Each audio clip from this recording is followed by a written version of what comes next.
Upaya Komite Kebijakan Penanganan COVID-19 dan Pemulihan Ekonomi Nasional merupakan bentuk nyata dari amanat UUD 1945. Pembentukan tim tersebut membuktikan bahwa aspek kesehatan maupun sektor ekonomi saling berkaitan dan berjalan bersama.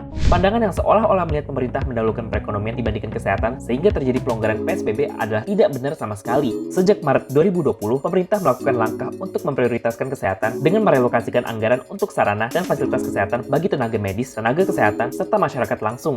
Langkah-langkah pencegahan secara masif dilakukan dari pusat sampai level terkecil di desa-desa.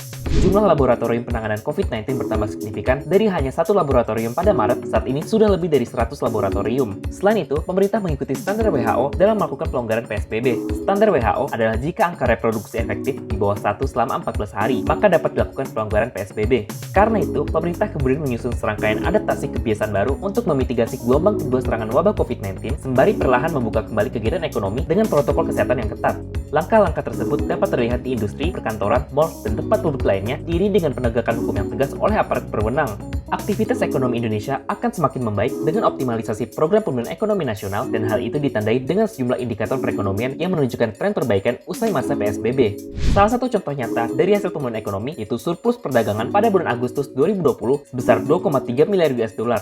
Data mencatat surplus perdagangan terjadi dalam 4 bulan berturut-turut. Hal ini ditopang oleh surplus non-migas sebesar 2,66 miliar US dollar dan defisit migas sebesar minus 0,34 miliar US dollar. Selain itu, secara tahun berjalan, neraca perdagangan pada Januari hingga Agustus 2020 tercatat surplus sebesar 11,05 miliar US dollar. Data tersebut secara nyata mampu menepis anggapan bahwa pertumbuhan ekonomi Indonesia menurun terus di masa pandemi COVID-19.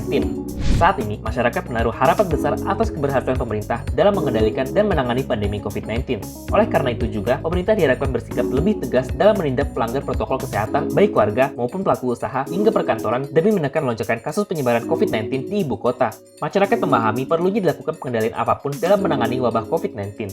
Dalam pandemi, kesehatan dan keselamatan masyarakat adalah yang utama. Inilah yang menjadi kesadaran bersama yang kini harus didukung oleh segenap elemen bangsa.